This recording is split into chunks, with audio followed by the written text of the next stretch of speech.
Assalamualaikum warahmatullahi wabarakatuh. Perkenalkan, saya Najmawati Sulaiman, Magister Ilmu Kimia.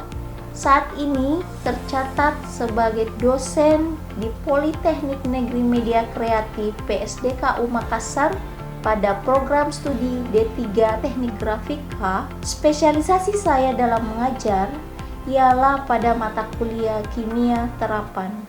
Pada hari ini, saya akan mengajar mata kuliah kimia terapan dengan bobot 2 SKS. Adapun deskripsi mata kuliah ini, mata kuliah kimia terapan membekali mahasiswa teknik grafika untuk mengetahui pengetahuan tentang teori dan prinsip-prinsip ilmu kimia, diantaranya materi tentang kimia unsur dan senyawa, persamaan reaksi sederhana, reaksi redoks dan elektrokimia, koloid, konsep asam basa dan tingkat keasaman kertas, korosi dan pencegahannya, hingga pengolahan limbah industri percetakan yang kesemuanya berhubungan bahan cetak sehingga proses cetak yang akan diimplementasikan dalam industri percetakan.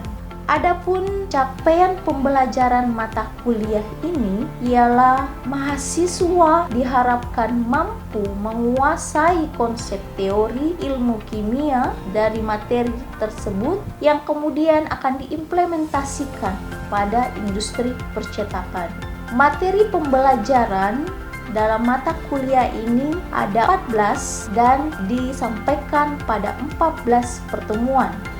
Yang pertama, materi tentang kimia unsur dan senyawa, materi persamaan reaksi sederhana, reaksi redoks dan elektrolisis. Materi selanjutnya, materi konsep asam basa dan tingkat keasaman kertas, koloid dan larutan pembasa, materi tentang korosi dan cara pencegahannya, materi tentang material cetak yakni tinta cetak, kertas, karton dan plastik, eco-printing, hingga proses produksi cetak dan pengolahan limbah industri percetakan. Sistem pembelajaran pada mata kuliah kimia terapan ialah menggunakan tatap muka dan juga tatap maya menggunakan Zoom meeting.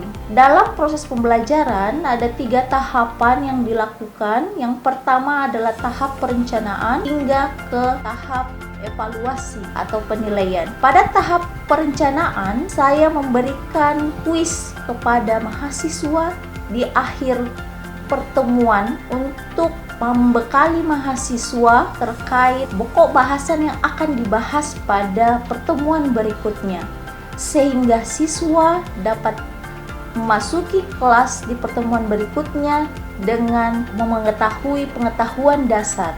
Pada tahap pelaksanaan atau hari H pertemuan yang membahas pokok bahasan tersebut, mahasiswa akan melakukan presentasi terkait hasil dari penelusuran jawaban kuis tersebut. Lalu dosen atau dalam hal ini saya akan mengklarifikasi jawaban tersebut. Apakah jawaban tersebut sudah sesuai atau ada jawaban yang kurang, maka dosen akan menambahkan. Jika jawaban mahasiswa terlalu luas, maka saya akan membatasi jawaban tersebut agar sesuai dengan capaian pembelajaran. Dan apabila ada jawaban mahasiswa yang keliru atau miskonsepsi, maka saya akan memperbaiki jawaban tersebut pada tahap pelaksanaan ini. Selanjutnya di akhir ada evaluasi, ada penilaian terkait tugas ya. Dalam hari ini tugasnya adalah kuis, lalu ada penilaian resume materi dan ada penilaian praktikum. Pada program studi teknik grafika ini 40% adalah teori dan 60%-nya adalah praktek. Sehingga dari 14 pertemuan akan ada 9 pembahasan tentang teori dan 5 praktikum sederhana yang akan dilakukan dalam kelas dan dilaksanakan juga di dalam laboratorium. Metode pembelajaran yang saya terapkan adalah metode ceramah, diskusi kelompok, tanya jawab, dan juga praktikum sederhana. Interaksi antara dosen dan mahasiswa dapat terlihat dari komunikasi antara dosen dan mahasiswa yang menggunakan aplikasi WhatsApp Group untuk menanyakan atau mengklarifikasi kelancaran penugasan yang diberikan. Dapat pula dilakukan di dalam kelas selama proses pembelajaran, di mana saya menerapkan pembelajaran yang berpusat pada mahasiswa, di mana mahasiswa lebih banyak melakukan presentasi dan juga lebih banyak melakukan latihan-latihan untuk penulisan reaksi-reaksi di atas papan tulis. Sistem penilaian dalam mata kuliah ini ada penilaian untuk tugas, di mana tugas yang diberikan ada 5. Yang pertama penilaian tentang kuis, penilaian tentang presentasi, penilaian terkait video tutorial yang mereka ambil saat pelaksanaan praktikum, penilaian pengumpulan laporan praktik, dan juga penilaian resume materi di akhir pembelajaran. Ada juga penilaian untuk UAS dan UTS serta penilaian kehadiran. Untuk lebih jelasnya, berikut adalah proses pembelajaran kimia terapan pada pertemuan kedua terkait reaksi redoks. Assalamualaikum warahmatullahi wabarakatuh. Waalaikumsalam warahmatullahi wabarakatuh. Baik, pada pertemuan kedua kali ini di mata kuliah kita kimia terapan, kita akan membahas tentang reaksi redoks, yaitu reaksi reduksi dan juga reaksi oksidasi. Seperti yang mahasiswa sekalian perhatikan di slide, ada 3 contoh penerapan reaksi redoks. Yang pertama itu paku yang mengalami proses pengkaratan. Yang kedua apel yang setelah kita gigit, area yang kita gigit tersebut lama-kelamaan akan berubah warna menjadi coklat, ya. Dan juga reaksi redoks itu juga bisa kita jumpai pada proses fotosintesis dari sebuah tanaman atau tumbuhan. Selanjutnya, capaian pembelajaran mata kuliah kimia terapan ini diharapkan mahasiswa mampu menguasai konsep dari reaksi redoks yang selanjutnya dapat kalian terapkan dalam industri percetakan. Dan kompetensi atau kemampuan akhir yang diharapkan adalah mahasiswa sekalian dapat menjelaskan konsep dasar dari reaksi redoks tersebut. Metode penelitiannya ada tugas, ya. Tugas 35%, UTS 20%, UAS juga 35%, dan ada 10% kehadiran. Untuk referensi anak-anakku sekalian untuk penelusuran lebih lanjut terkait mata kuliah ini, Anda bisa telusuri berdasarkan referensi yang ada di slide. Adapun sistem penilaian untuk tugas dalam mata kuliah ini, Ibu akan memberikan tugas makalah dan ada beberapa pertemuan di mana mahasiswa sekalian akan melakukan presentasi per kelompok, naik di depan teman-temannya untuk mempresentasikan satu topik bahasan. Selanjutnya di akhir perkuliahan nanti, total nilai yang akan anak mahasiswa sekalian dapatkan nantinya akan dikonversi ke dalam nilai atau huruf, ya. Apabila total nilai Anda peroleh di akhir perkuliahan adalah 91, maka Anda berhak untuk memperoleh konversi nilai A. Seperti itu seterusnya. Ada 3 sub pokok bahasan yang harus Anda ketahui, yang harus Anda kuasai juga, ya. Yang pertama adalah membedakan reaksi redoks dan yang bukan redoks. Yang kedua, menuliskan dan menyetarakan reaksi redoks. Dan yang ketiga yaitu bagaimana sih peranan redoks dalam pengelolaan limbah industri percetakan. Nah, sebelum kita masuk dalam pokok bahasan tersebut, saya menginginkan anak-anakku sekalian untuk mari kita bersama-sama merecall materi sebelumnya terkait bagaimana menuliskan persamaan reaksi sederhana.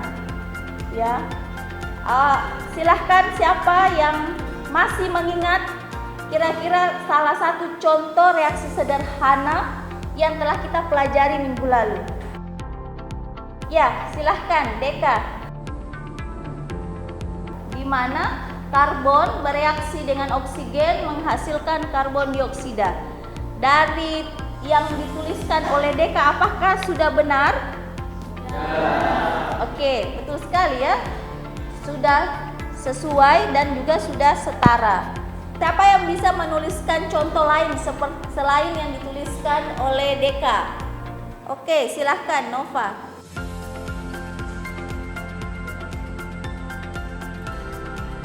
Oleh saudari Nova adalah contoh reaksi 2 molekul air, ya. 2H2 ditambah O2 menghasilkan 2H2O. Apakah yang dituliskan oleh Nova tersebut sudah sesuai dengan pembahasan kita minggu lalu? Ya, ini sudah benar ya, mulai dari koefisiennya dan unsur-unsur yang digunakan. Konsep dasar reaksi redoks yang telah dituliskan oleh Deka maupun Nova tadi itu menjadi dasar untuk anak-anakku sekalian memahami dan menuliskan kembali reaksi redoks. Jadi kelanjutan dari apa yang kita sudah pelajari minggu lalu adalah reaksi redoks, ya. Apa yang membedakan dan bagaimana kemudian Anda mengetahui apakah reaksi tersebut redoks atau bukan redoks akan kita bahas pada pokok bahasan ini. Nah, sebelumnya anak-anak mahasiswa sekalian perlu mengetahui pengertian dari reaksi redoks. Nah, ada 3 kategori untuk memahami reaksi redoks. Yang pertama itu mengikat dan melepas oksigen. Kapan dikatakan reaksi tersebut oksidasi? Yakni ketika reaksi tersebut mengikat oksigen. Nah, Anda bisa perhatikan contoh reaksi oksidasi pada slide di sini. Oksigennya, ya ini oksigen ini berada pada sebelah kiri tanda panah. Ini tanda panah ya. Jadi oksigen berada pada sebelah kiri tanda panah. Itu menandakan bahwa unsur 1, 2, 3, 4 ini mengikat oksigen. Nah, sedangkan kapan dikatakan suatu reaksi tersebut mengalami reduksi? Ya, ketika reaksi tersebut melepas oksigen. Artinya posisi oksigennya berada di sebelah kanan tanda panah, ya. Kalau oksigen berada di sebelah kanan tanda panah, maka reaksi tersebut dinamakan reaksi reduksi. Itu untuk kategori pertama. Nah, yang kategori kedua, suatu reaksi dikatakan oksidasi ataupun reduksi bisa dilihat dari mengikat atau melepas elektron. Nah, kapan dikatakan dia oksidasi? Ya, kalau reaksi tersebut atau unsur tersebut melepaskan elektron. Mahasiswa sekalian bisa memperhatikan ini ada reaksi di sini. Elektronnya berada di sebelah kanan tanda panah. Artinya elektronnya terlepas. Nah, kalau elektronnya terlepas, maka reaksi tersebut dinamakan reaksi oksidasi. Gabungan antara reaksi oksidasi dan reaksi reduksi maka dapat dituliskan seperti ini. Nah, reaksi yang paling bawah inilah yang disebut dengan reaksi redoks, ya, gabungan dari reaksi oksidasi maupun reaksi reduksi. Kategori ketiga adalah biloxnya naik atau turun. Suatu reaksi dikatakan oksidasi apabila biloxnya naik, dan dikatakan reduksi ketika biloxnya turun. Nah, untuk memahami naik turunnya bilox, Anda anak mahasiswa sekalian fokus memperhatikan reaksi ini. Pada reaksi yang terlihat di slide ini ada bilangan oksidasi plus 3. Plus 3 ini adalah bilangan oksidasi dari kromium yang berada di sebelah kiri tanda panah. Sedangkan kromium yang berada di sebelah kanan tanda panah yang ini memiliki bilangan oksidasi 0. Plus 3 ke 0 itu mengalami penurunan atau penaikan bilox. Ya. Jadi plus 3 ke 0 ini mengalami naik atau turun? Turun. Karena biloxnya turun, maka disebut dengan reaksi reduksi. Jadi kromnya mengalami reaksi reduksi. Selanjutnya, aluminium di sebelah kiri tanda panah memiliki bilangan oksidasi 0. Sedangkan aluminium di sebelah kanan tanda panah memiliki bilangan oksidasi plus 3. Jadi dari 0 ke 3 naik atau turun? Naik. Sehingga aluminiumnya mengalami reaksi oksidasi. Ya, seperti yang terlihat pada slide ini. Sampai di sini. Nah, sebelum kita lanjut tentang bagaimana menuliskan dan menyetarakan reaksi redoks, sampai di sini ada yang ingin ditanyakan? Oh ya, silahkan. Bagaimana membedakan atau mengingat perbedaan dari ketiga kategori yang Ibu jelaskan agar kita dapat memahami, Baik, untuk menjawab pertanyaan dari saudari Nurul, maka Ibu bisa kita bisa dengan mudah mengingat atau membedakan reaksi redoks berdasarkan 3 kategori pengertian di atas dengan menyanyikan atau melafalkan sebuah lagu. Bisa memahami bersama. Saya ingin mengajak anak-anakku sekalian untuk menyanyikannya bersama-sama ya. Oke. Ya. Ada reduksi, ada oksidasi, disebut juga reaksi redoks. Mengikat oksigen itu oksidasi, melepas oksigen itulah reduksi, melepas elektron itu oksidasi, mengikat elektron itulah reduksi, biloxnya naik itu oksidasi, biloxnya turun itulah reduksi. Baik, pokok bahasan yang kedua adalah menulis dan menyetarakan reaksi redoks. Silahkan perhatikan ke slide, menuliskan lalu menyetarakan dari reaksi berikut ini. Kira-kira berapakah nilai koefisien atau nilai titik-titik yang ada di depan setiap unsur ataupun senyawa berikut. Baik, silahkan mahasiswa sekalian fokus pada slide ini. Di sini kita akan menyetarakan sebuah reaksi, yaitu reaksi SO2 ditambah O2 menghasilkan SO3. Ya. Untuk menyetarakan reaksi tersebut, Anda harus memahami menyetarakan dua hal. Yang pertama, unsur-unsur di sebelah kiri reaksi dan juga di sebelah kanan reaksi harus sama. Yang kedua, setarakan jumlah unsur-unsur tersebut, ya, baik yang di sebelah kiri jumlahnya harus sama dengan jumlah unsur yang ada di sebelah kanan. Ya, contoh untuk soal ini, unsur S di sebelah kiri ini jumlahnya adalah 1. Nah, sedangkan S di sebelah kanan juga jumlahnya 1. Itu sudah setara. Selanjutnya kita perhatikan oksigennya, ya, unsur keduanya yaitu oksigen. Oksigen di sebelah kiri tanda panah di sini jumlahnya ada 2. Ditambah dengan oksigen yang satunya sehingga total oksigen di sebelah kiri yaitu 4, ya.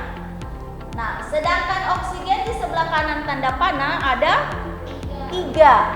Setara atau belum, Nak? Belum setara. Sehingga untuk menyetarakannya kita harus memberikan koefisien di depan angka oksigen ini, yaitu 1/2 ya, supaya jumlah O di sebelah kiri dan jumlah O di sebelah kanan sama-sama jumlahnya 3 ya. Sehingga seperti inilah hasil penyetaraan reaksi untuk reaksi sulfit. Selanjutnya saya akan meminta kalian semua untuk diskusi secara kelompok ya, untuk mendiskusikan kira-kira bagaimana penulisan dari reaksi di bawah ini, bagaimana penulisan dari reaksi ini dan bagaimana hasil penyetaraan dari ketiga reaksi pada yang terlihat pada slide. Saya akan membagi berdasarkan kelompok ya. Silahkan duduk per kelompok. Ya, di sini sudah kelompok berapa di sini, Nak? Ya, kelompok 1 berarti ini kelompok 2 dan sebelah paling kanan yaitu kelompok 3. Untuk reaksi pertama saya tugaskan untuk diselesaikan oleh kelompok 2 ya. Untuk reaksi kedua silahkan dikerjakan oleh kelompok 3. Sedangkan untuk reaksi ketiga untuk kelompok 1. Ya, silahkan berdiskusi berdasarkan kelompoknya masing-masing untuk menuliskan dan menyetarakan reaksi tersebut. Ya, silahkan.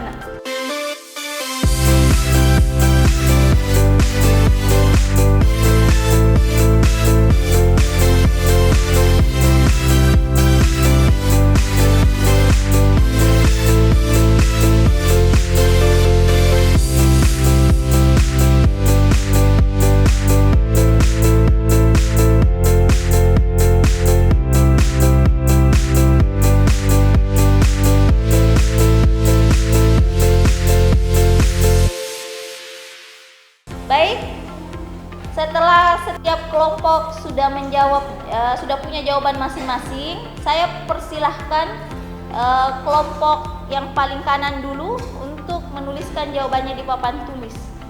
Ya, lalu kemudian dijelaskan mengapa jawaban Anda demikian. Silahkan, siapa perwakilan dari kelompok 3? Ya, kelompok 3, silahkan naik.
Penurunan menjadi +3 sehingga hal ini disebut dengan reduksi.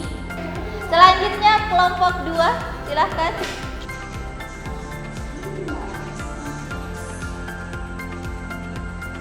Tertulis ya bahwa Anda menyatakan bahwa reaksi tersebut adalah reaksi yang bukan termasuk reaksi redoks.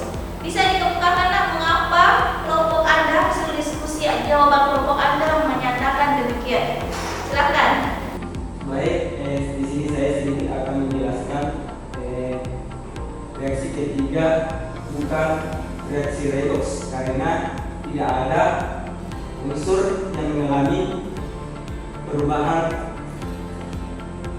Tidak ada unsur yang mengalami perubahan bilangan oksidasi.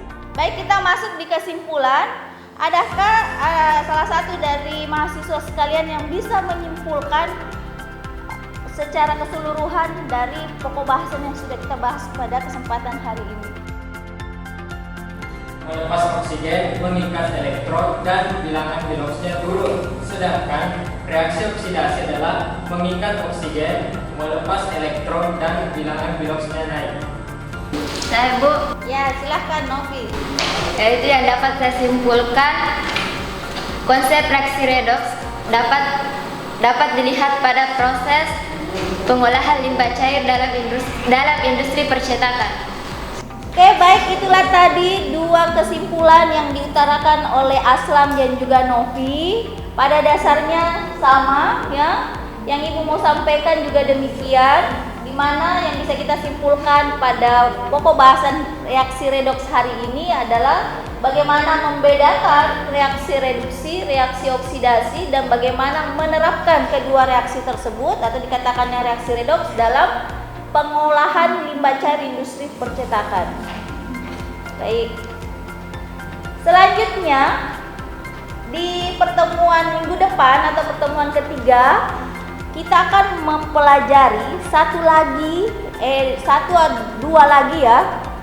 Selain menggunakan reaksi redoks, ada juga reaksi lainnya, yakni reaksi elektrolisis yang dapat digunakan untuk mengelola limbah cair industri percetakan.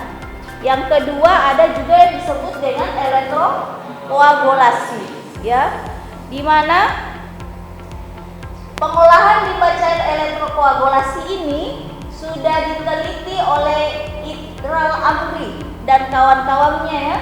Salah satu mahasiswa prodi Teknik Kimia dari Universitas Riau yang meneliti bagaimana sih pengolahan limbah cair industri pelapisan logam dengan menggunakan teknik elektrokoagulasi secara kontinu. Nah, dalam penelitian Idral ini, limbah cairnya mengandung krom dan salah satu cara untuk mengatasinya dengan teknik elektrokoagulasi, yang mana dari jika kita lihat reaksi berikut juga menerapkan konsep reaksi redoks, hanya saja melibatkan elektroda yang ada anodanya dan ada katodanya. Namun di sini ada pelepasan elektron dan pengikatan elektron. Itu ya. Jadi selain konsep redoks, ada juga konsep elektrokoagulasi dan elektrolisis yang akan kita bahas minggu depan dalam rangka mengolah limbah cair industri percetakan. Saya kira demikian. Sampai jumpa minggu depan. Sekedar informasi bahwa minggu depan itu kita juga akan melakukan praktikum sederhana untuk melihat langsung bagaimana proses reaksi elektrolisis itu berlangsung. Jadi saya harapkan anak-anakku sekalian mempersiapkan diri. Silahkan dibaca materinya, dipelajari dulu sebelum masuk ke kelas agar lebih memudahkan Anda untuk melaksanakan praktikum minggu depan. Saya kira itu, saya tutup. Wassalamualaikum warahmatullahi wabarakatuh. Waalaikumsalam warahmatullahi wabarakatuh.